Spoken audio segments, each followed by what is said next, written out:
Hi കൂട്ടുകാരെ, ഇന്ന് പുതിയ വീഡിയോയിലേക്ക് സ്വാഗതം. എൻ്റെ പുതിയ വീഡിയോയിലേക്ക് അതിനായിട്ട് നമുക്കിന്നൊരു പടവലങ്ങക്കറിയാണ് ഉണ്ടാക്കുന്നത്. അപ്പോൾ നല്ല വെരി ടേസ്റ്റിയാണ് ഈ പടവലങ്ങക്കറി. വളരെ എളുപ്പത്തിൽ തയ്യാറാക്കാൻ പറ്റാവുന്ന ഒരു കറിയാണ്. നിങ്ങൾക്കറിയാം ഉണ്ടാക്കാൻ, പക്ഷെ ഞാൻ എൻ്റെ രീതി കാണിക്കുന്നു കേട്ടോ നിങ്ങളേനെ എളുപ്പം. അപ്പം നമുക്കതിനായിട്ട് ആദ്യം പടവലങ്ങ നമുക്ക് മുറിക്കാം. അപ്പോൾ അത്ര ചെറുതാക്കി അരിയൊന്നും വേണ്ട, ഒരു മീഡിയം സൈസിൽ പടവലങ്ങ നമുക്ക് അരിഞ്ഞെടുക്കാം കേട്ടോ. അപ്പോൾ അങ്ങനെ അത് കുനുകുനെ ഉണ്ട ചെറുതായിട്ടൊന്ന് അരിയുക, അത്ര ആവശ്യമില്ല. സാധാരണ എല്ലാവരും അരിയുന്ന പോലെ തന്നെ പടവലങ്ങയും പരിപ്പും ഭയങ്കര ടേസ്റ്റാണ്. അപ്പം നമുക്ക് പടവലങ്ങ അരിയാം.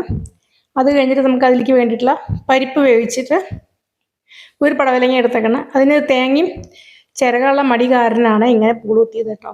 അപ്പോൾ തേങ്ങ അരയ്ക്കാം. അതിലേക്ക് നമുക്ക് പടവലങ്ങ ആഡ് ചെയ്യാം. പരിപ്പ് വേവിച്ച് വെച്ചിട്ടുണ്ട്. അപ്പോൾ 1/2 ടീസ്പൂൺ മുളക്, മഞ്ഞൾപ്പൊടി, അതൊക്കെ നിങ്ങളുടെ ഇഷ്ടപ്രകാരം നിങ്ങൾ ഇടുക കേട്ടോ. എരിവ് തന്നെ അനുസരിച്ചിട്ട് ഇടുക. ഞാനിവിടെ ഇങ്ങനെയാണ് ഉണ്ടാക്കുന്നത്. കുക്കറിൽ ഒരു വിസിൽ കൊടുക്കാം. അപ്പോൾ നമുക്ക് പടവലങ്ങ നമുക്ക് വേഗത്തിൽ വെന്ത് കിട്ടും. അത്രയേ ഉള്ളൂ. പടവലങ്ങയും പരിപ്പും വെന്ത് കഴിഞ്ഞാൽ അത് പ്രത്യേക ടേസ്റ്റാണ് ചോറിൻ്റെ കൂടെ ഊണ് കഴിക്കാം. അതിലേക്ക് നമുക്ക് തേങ്ങ അരച്ചൊഴിക്കാം. ഇത്രയേ ഉള്ളൂ. എളുപ്പത്തിൽ തേങ്ങ തിളച്ച് കഴിഞ്ഞാൽ നമുക്ക് കറി വാങ്ങി വയ്ക്കാം. എളുപ്പം തയ്യാറായില്ലേ? കറി തിളച്ചു. അപ്പോൾ കറിവേപ്പില ഇട്ടു അതിൻ്റെ ഇടയിൽ. ഇനി നമുക്കതിലേക്ക് താളിപ്പാണ് കേട്ടോ ഇമ്പോർട്ടൻ്റ്. എൻ്റെ പുതിയ ചാനലാണേ, എല്ലാവരും ഒന്ന് സബ്സ്ക്രൈബ് ചെയ്യണേ, ലൈക്ക് ചെയ്യണേ. ആദ്യം കടുക് പൊട്ടിച്ചു.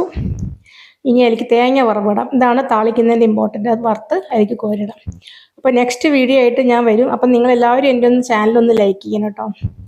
അപ്പോൾ ഇതാണ്, അത് വറവിട്ടു. അങ്ങനെ ഇന്നത്തെ നമ്മുടെ പടവലങ്ങക്കറി റെഡിയായി കേട്ടോ. ഇത്രയേ ഉള്ളൂ. സബ്സ്ക്രൈബ് ചെയ്യുക എല്ലാവരും. ബൈ.